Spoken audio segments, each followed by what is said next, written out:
I fully believe that our spiritual challenge in life is to be loving in the face of fear. There's so much fear rampant on the planet. What a spiritual person does isn't about the books they read or how often they meditate or how much incense they've inhaled that day. What it really means to be spiritual is to hold the resonance and energy of love and hope for others who are riddled with fear and anxiety and pain. When you can hold the presence of love by opening your heart, that is the real purpose of meditation and all the spiritual practices is to open your heart.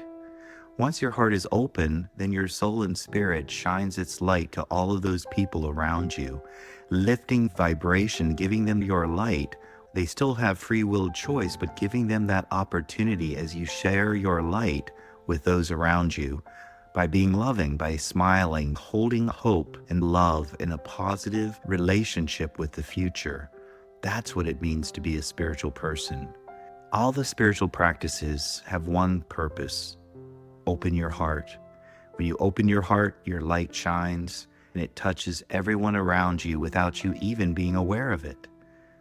That's why making sure that your needs are met so that you can be in a place of peace and inner strength, then you simply do what comes naturally to you as a spiritual being. You focus on being understanding towards others more than trying to be understood by them.